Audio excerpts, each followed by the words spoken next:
Hey everybody, Joy over here. I'm sneezy wheezy this morning, so pardon the runny nose. Yes, here at our other house, it looks vacant, doesn't it? And I'm sorry if it sounds echoey in here. I'm trying to fix the echoes. Now this is still a fully carpeted room, so it shouldn't be as bad as my other room. But I brought a bunch of my quilts back this time, and I've hung up 3 in there in my quilt room.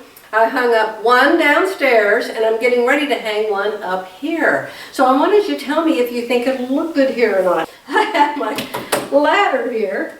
You remember my owls. This is my owls. This is a Darcy Ashton. Did I remember something from once in my life? I think her name is Darcy Ashton. And you can still find this pattern. You can find this pattern in my store under quilting. Quilting supplies or quilting essentials or quilting something. So I'm going to put it right up here, I think. This used to have a big bookcase here. What do you think? Down, up. I need Jerry to tell me where to put it. Let me see. Maybe about there. How about there? Huh? How does it look? Do you like it? Oh, I worked for a long, long time on this quilt. I picked this quilt because of the falling leaves. Now, nice. Why don't you get someone to help you? You're going to fall. I'm not going to fall. This has a quilt sleeve on the back of it, and I'm hanging it with a hang it, dang it. So I'm going to take it out and show you, even though it's all ready to go. Hang it, dang it. That's it. You can make it longer. You can make it shorter. The hardest part, if there is a hard part, let me get down. I know you're going, she's going to fall, she's going to fall. The hardest part of this is getting this little center notch in the exact center of the top of that quilt.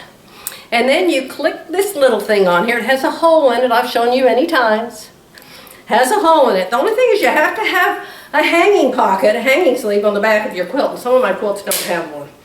So you hammer 1 nail in that wall, and you hang this up on that 1 nail, and it'll hold this quilt, hopefully, for the rest of my life up there.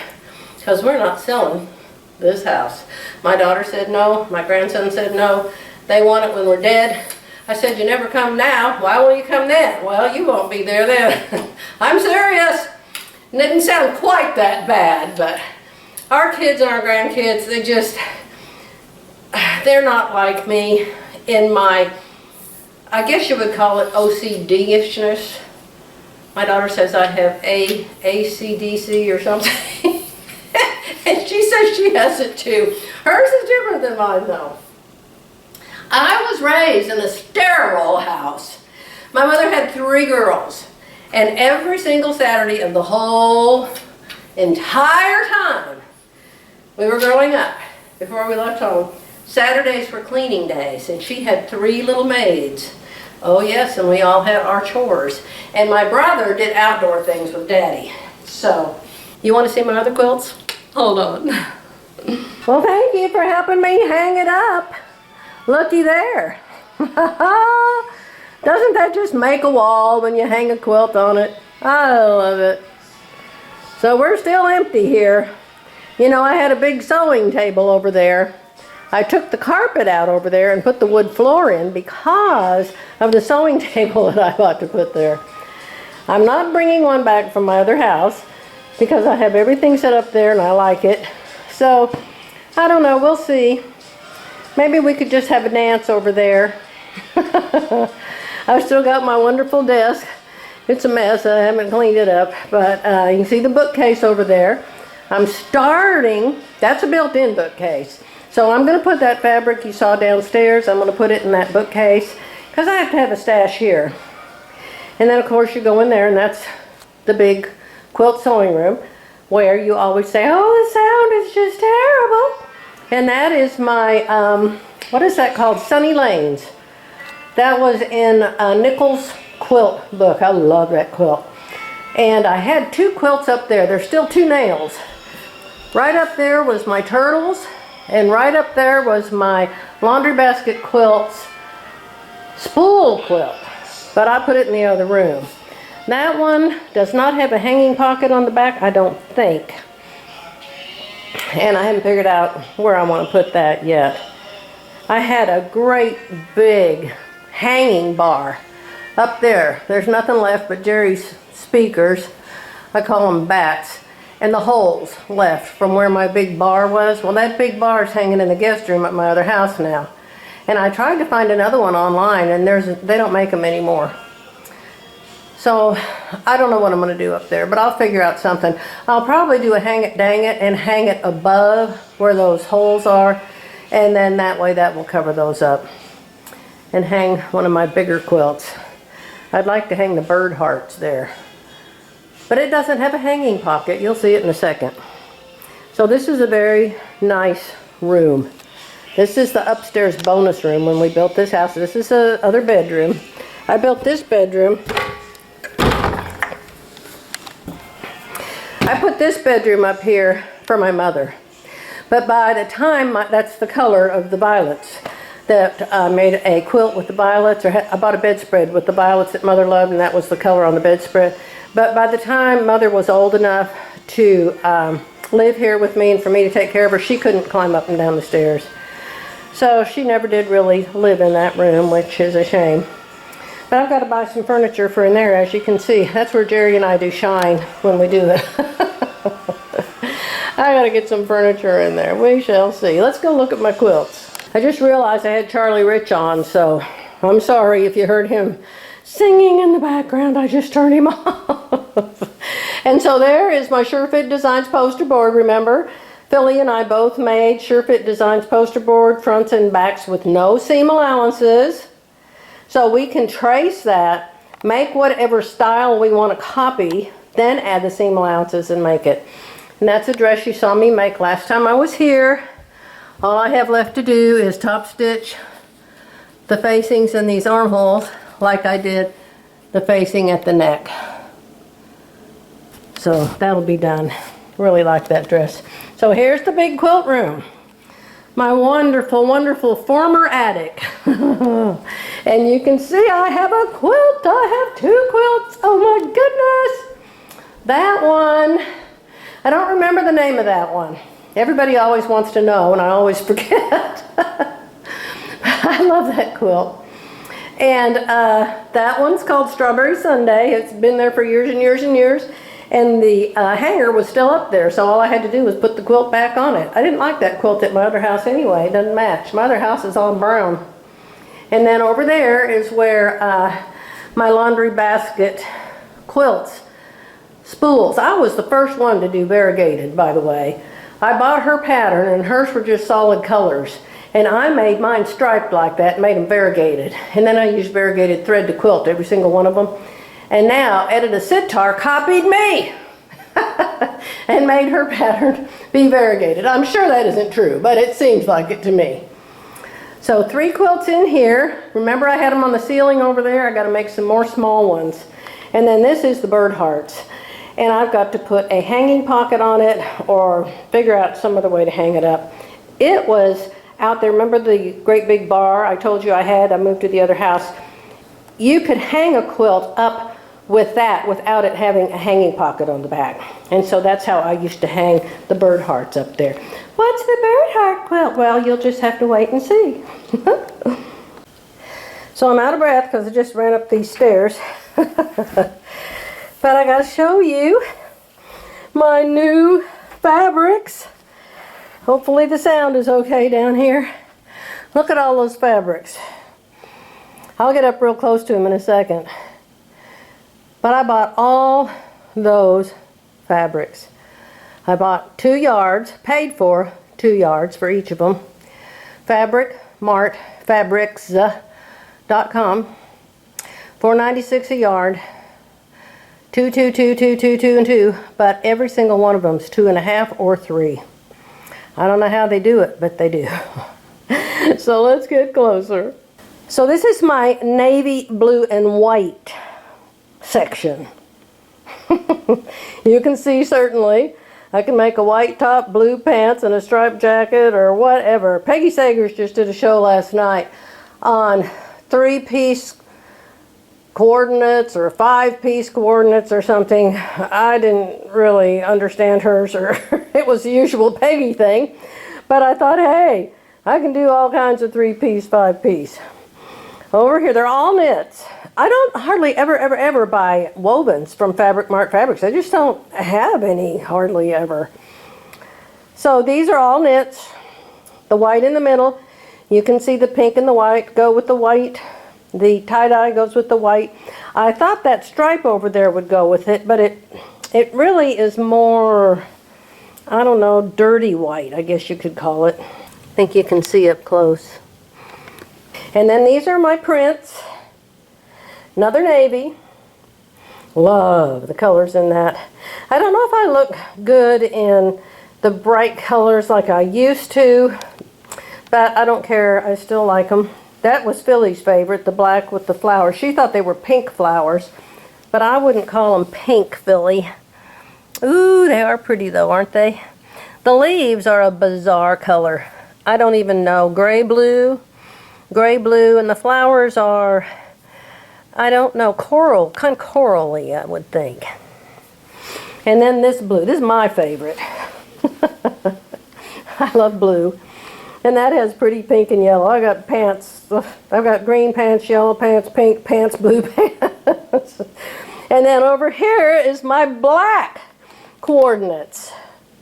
So those are both black and white stripes. Why did I buy 2 of them? I have no idea. Are the stripes different sizes? They look like the exact same piece, don't they? Well, good grief. Looky here. I wonder why they didn't just cut them together.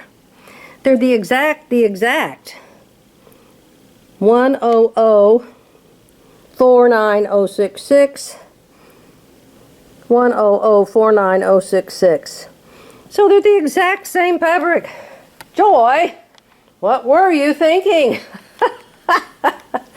You're going to be seeing me in a lot of black and white stripes, my friends. Maybe I'll make pants. I don't know. Which way do the stripes go? Which way do they go? Oh, they go across.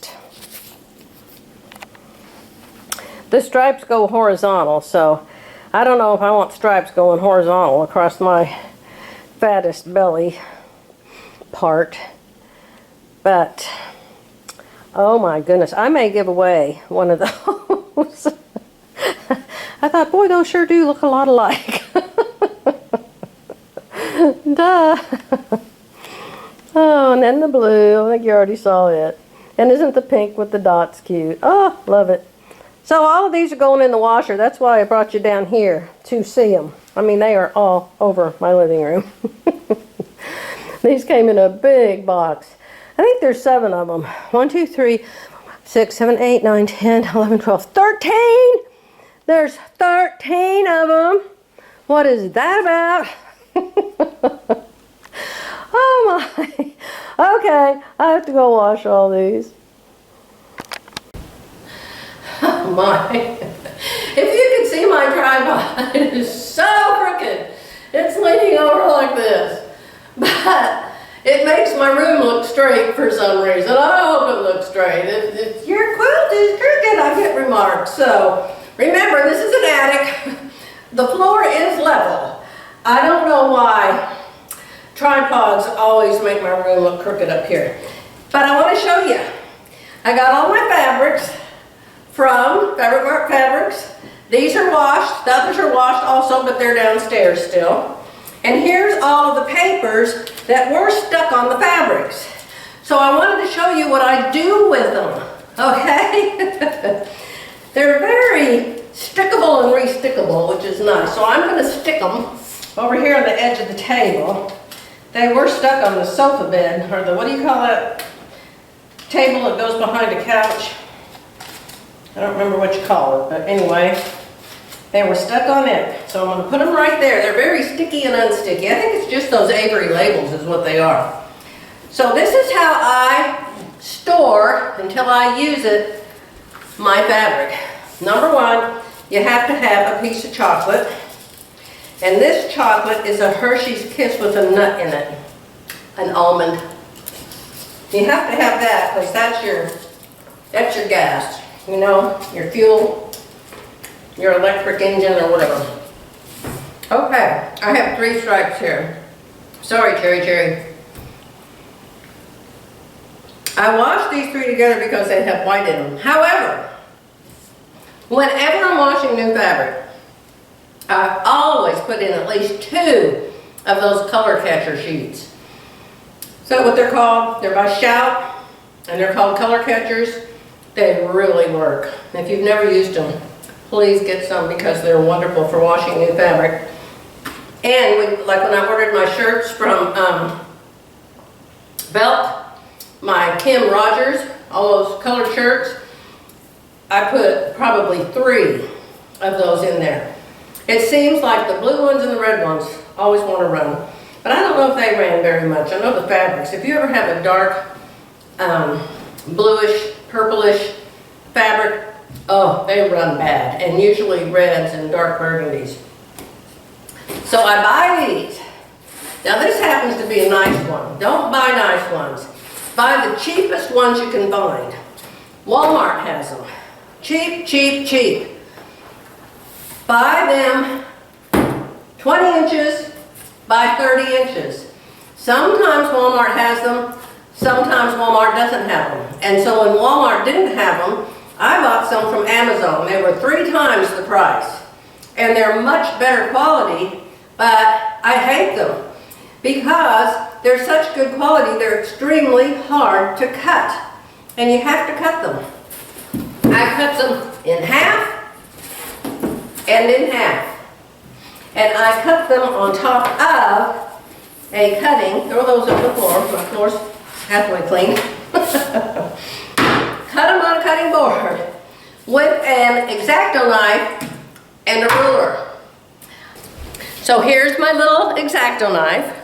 And then I take a piece of that stuff, which usually there's not a piece left.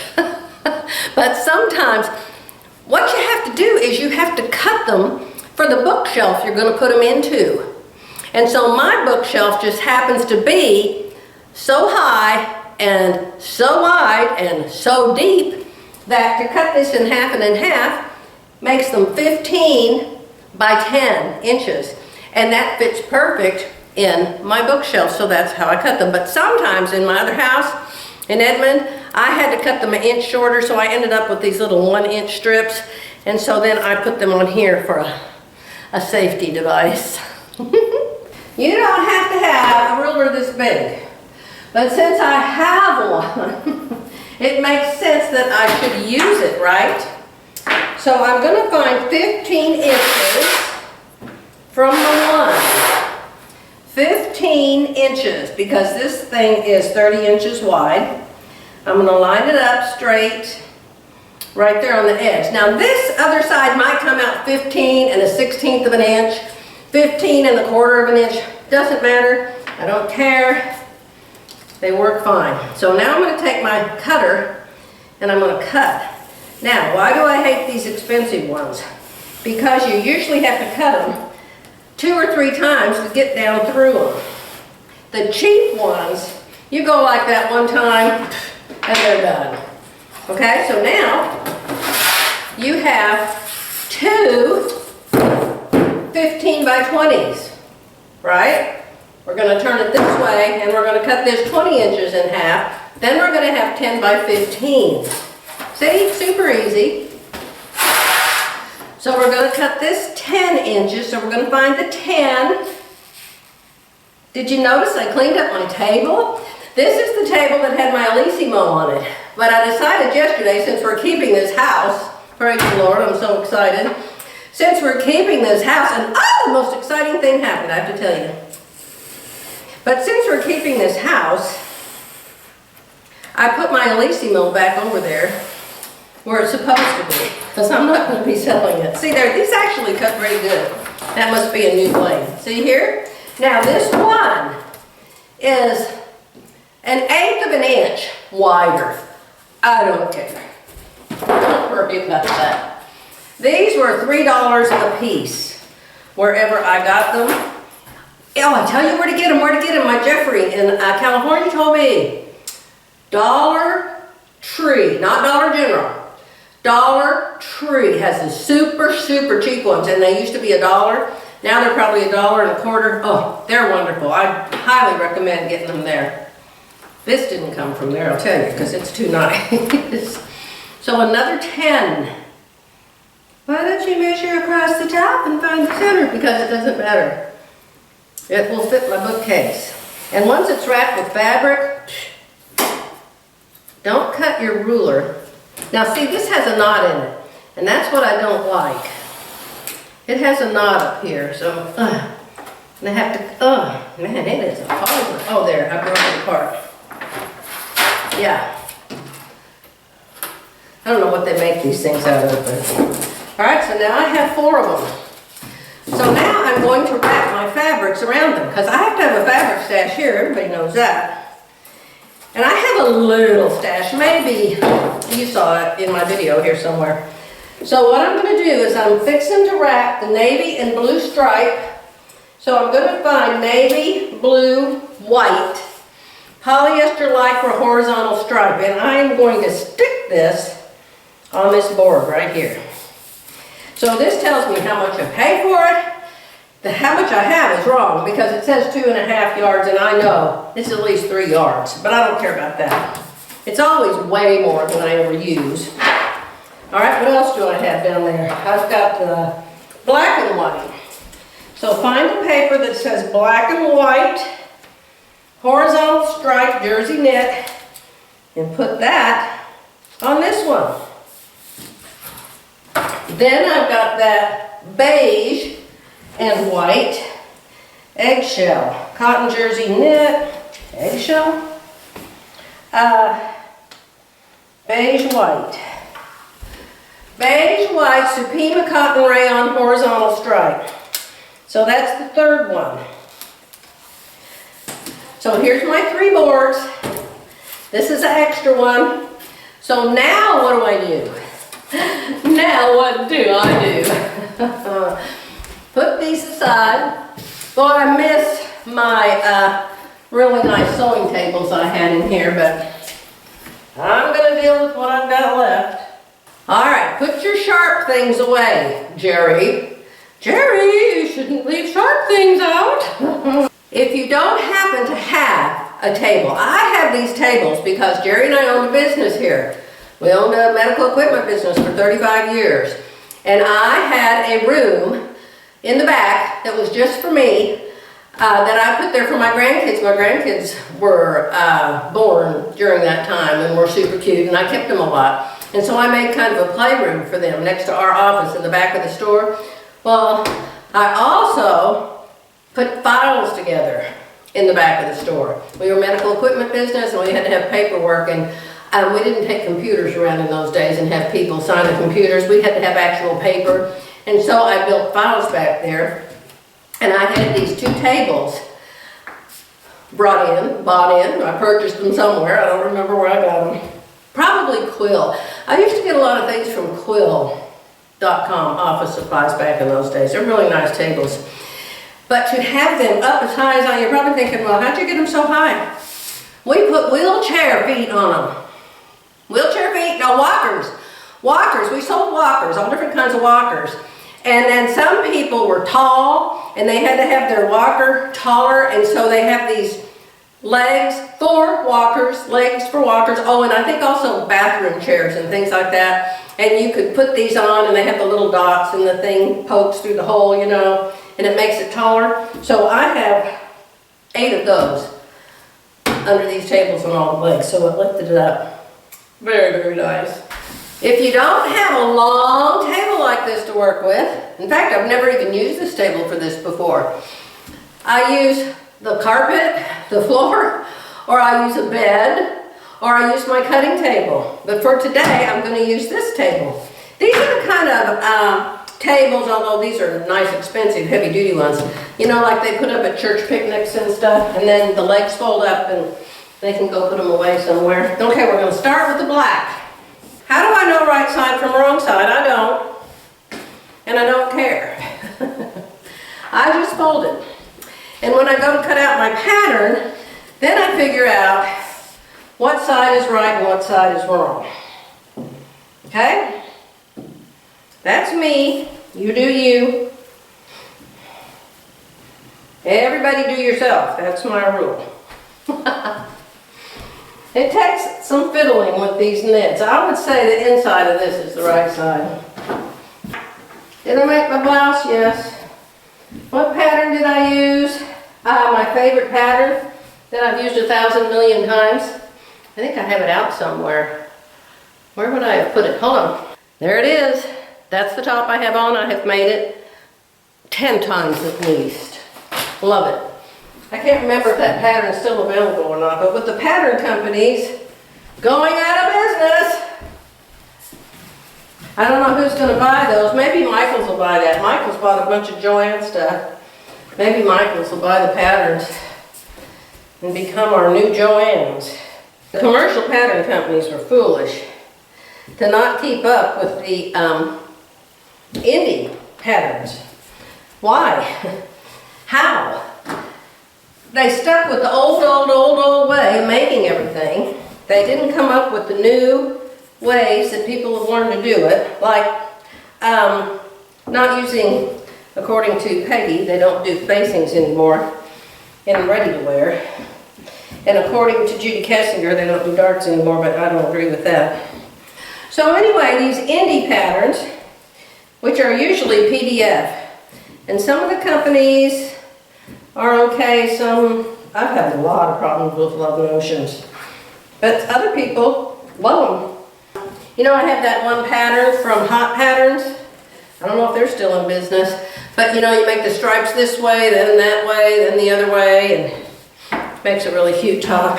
Now I take the selvages, roll them to the fold. I do. I take the selvages, why? Because it's too fat to run around that board in half. So you have to fold it in half and in half. Long ways. Because you're going to wrap, wrap, wrap, wrap. Now if I had a woven, I wouldn't have had to fiddle near this long. This is why I edit. I'll probably cut most of this out. Talked to my daughter Tammy this morning. Oh my goodness, you know, when you own a business, there can be so many things go wrong.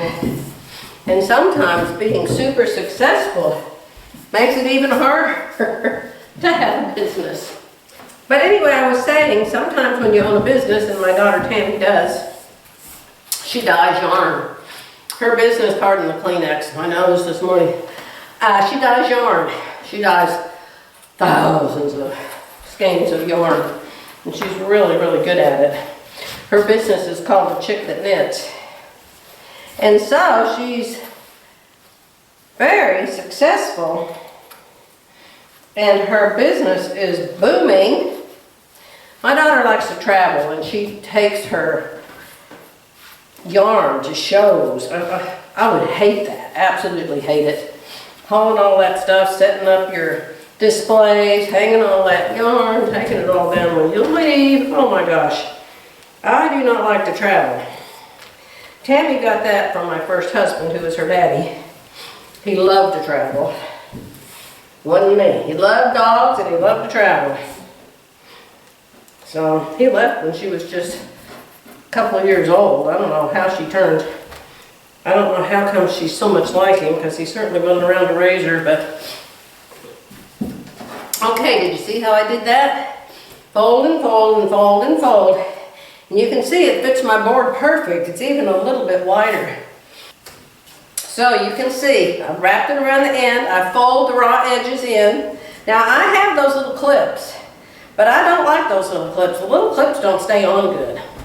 I would use the little plastic clips, little alligator clips, if I was afraid the pins would somehow hurt the fabric. But I've really never had the pins hurt the fabric. So here's my little bolt. You can make it straight, go down.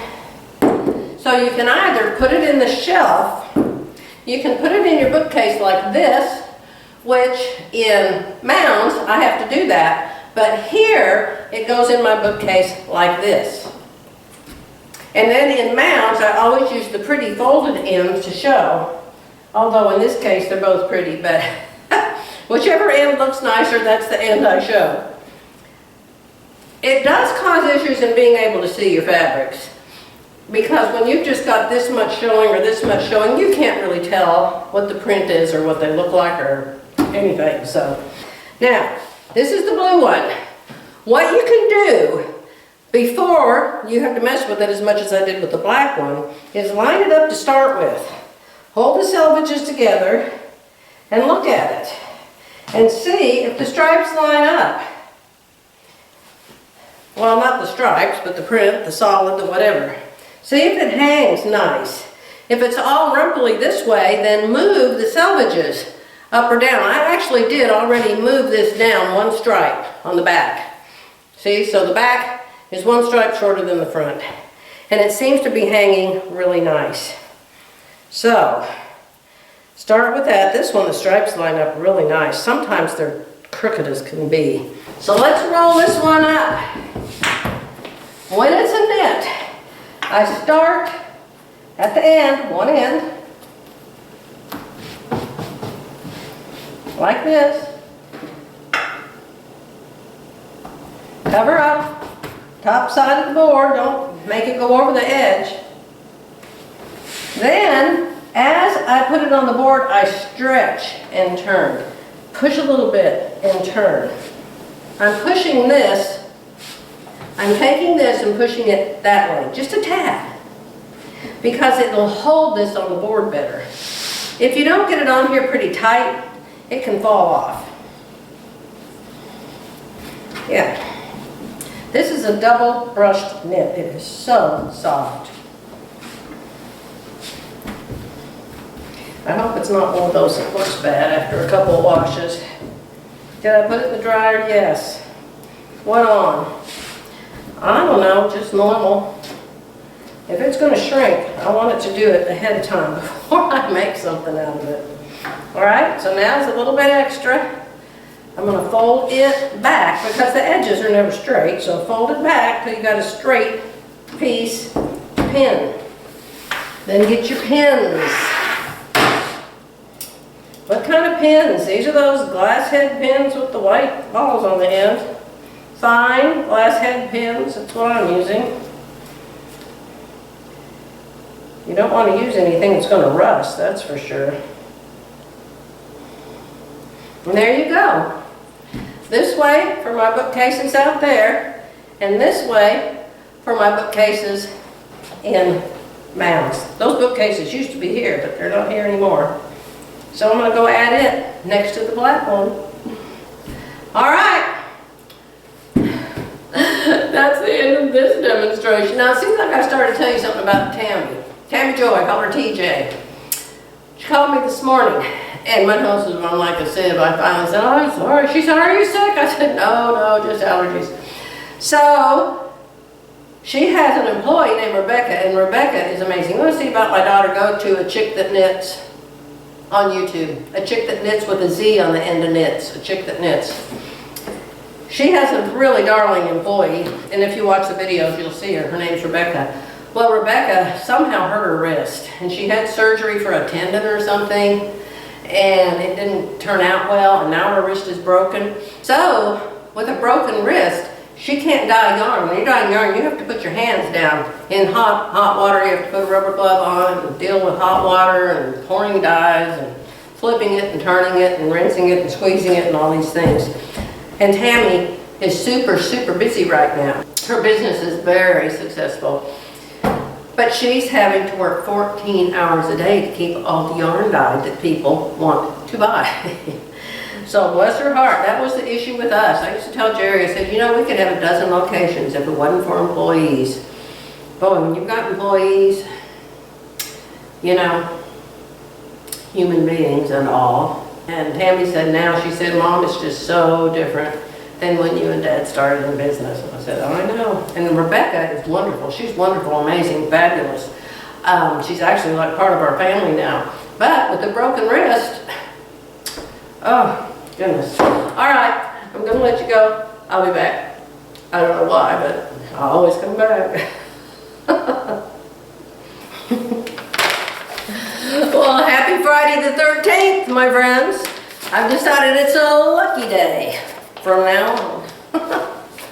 You remember I'm working, if you go 2 or 3 videos back, I showed you that I was going to make Vogue 2118 with my Surefit Designs dress kit.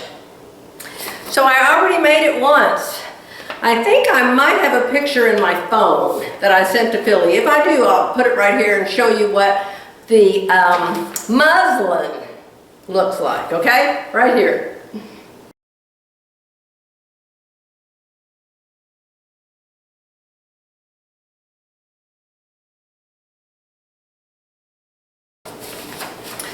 So that's just the top. And it's not exactly like it's going to be when I make the set. That was just a top, so I made it a little longer. And I'll just work with jeans or something. So, oh, that just fell on the floor. A little off on my cost there. So this is what I made with my Surefit Designs dress kit. What's your Surefit Designs dress kit? I think I actually brought it. Hold on. Dress kit. Surefit Designs dress kit. Now, Glenda used to own this. There's another lady named Janine that owns it now. I think that's her name.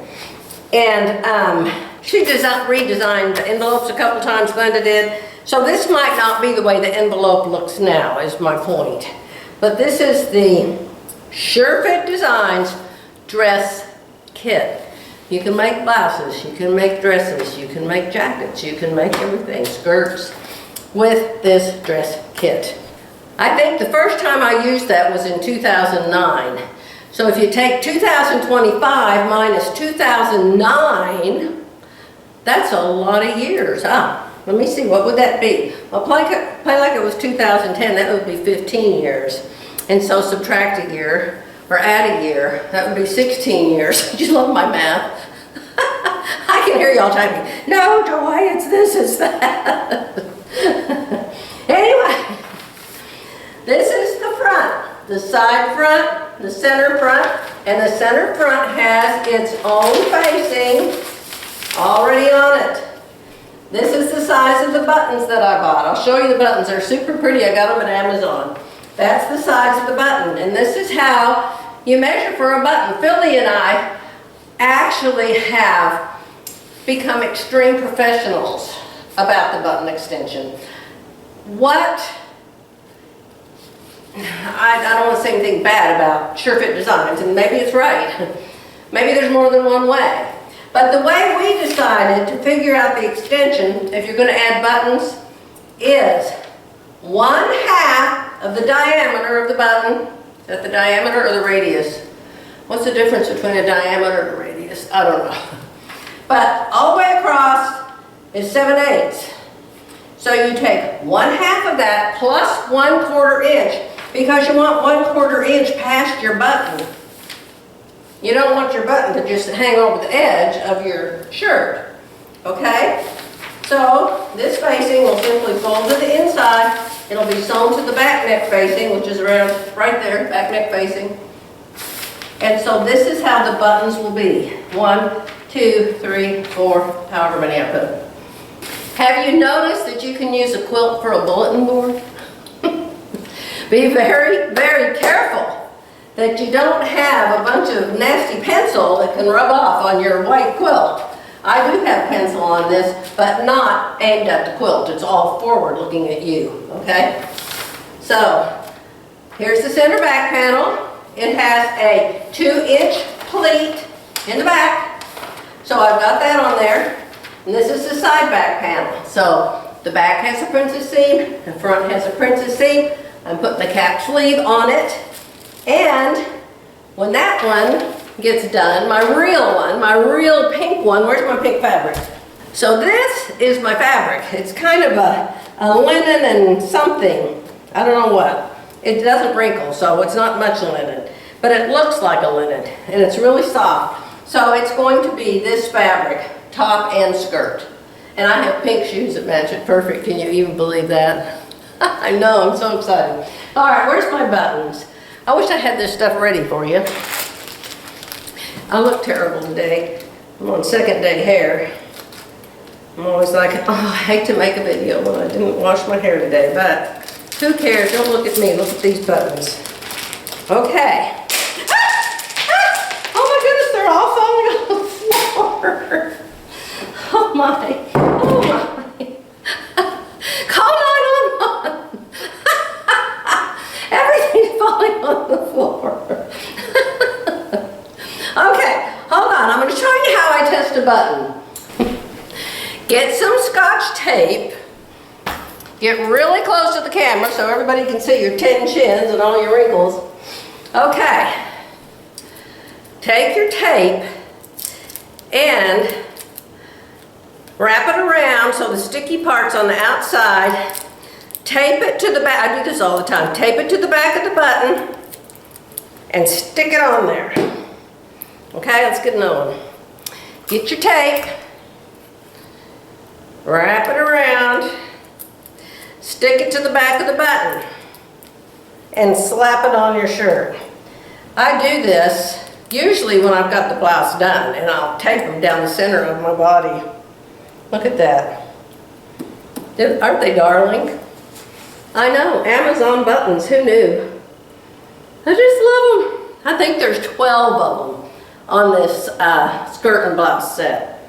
But, oh, super nice. And super cheap. Super cheap. What was it, $12 for, I don't know, I'll tell you the wrong price, but just believe me, it was cheap. Okay? So there's something else I have to tell you. I told you in one of my clips, when I edit, you know, I go back and I see all my clips, and I always start to tell you something, and then I get sidetracked and I don't tell you. So I was going to tell you something wonderful. And what happened is Terry, my friend, 2 houses down, my redhead friend, y'all know Terry, found a traveling mobile sewing machine repair guy. He used to be the repair manager at Be Sew In years ago. Be Sew In is where I take my machines clear up to Oklahoma City or up to Tulsa to get them serviced. And it's just gotten so they are so blasted heavy. Even Jerry can barely lift them anymore. They're so heavy. I actually told the manager, Jan, in Oklahoma City, when she sold me that Solaris, I told her I would only buy it if they would come to my house and service it. Well, when they found out I lived down here in Kingston, 150 miles away, they said no, they couldn't service it because I was too far away. So I was really upset about that. But now this guy can come to this house, and he also will go to my other house. He charges $150 service fee to come to your house, which is extremely fair. And then $50 a machine, which is nothing. They charge over $200 a machine at these stores, especially for embroidery machines. I think like sergers are over $100. Embroidery machines, $200. I took 3 machines to the Oklahoma City store in 2023. 3. One of them was the Alissimo embroidery machine. My bill was $800. $800. I fell over. Ah! I thought, no, I didn't want to buy a new machine. I just wanted to get these serviced. So this is why my machines do not have yearly service. My machines have maybe service every 5 years. Terry says she doesn't even remember when hers got serviced last. So I put a little tag. You might want to do this. You know those label printer things? When I get mine serviced, I print out one of those label things that says serviced and the date, and I stick it on the back of my machine. So I can tell each machine when it was serviced last. And so my machines here were all serviced in 2023 for the $800, except for 2. And so I will have him service those 2. Nothing's wrong with them. And I don't know why you can't do it yourself. You know, when I had my Kenmore 1,000 years ago, when my 56-year-old daughter was a little girl, I unscrew that thing, take it apart, and they told you how to oil it yourself. That was really, really nice. I don't know if you still can do that or not. So that's what I wanted to tell you. I've got a mobile man, and I'm making my version, Surefit Designs version, of Vogue 2118. So I'm not going to show you it anymore in this video. I'm going to end this video so I can get it up because YouTube's being really crazy. And if you don't make videos every 5 minutes, they punish you.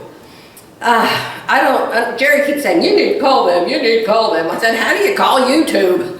I have no idea. Anyway, I'm going to try to get this up today so y'all can watch me and laugh at my silliness.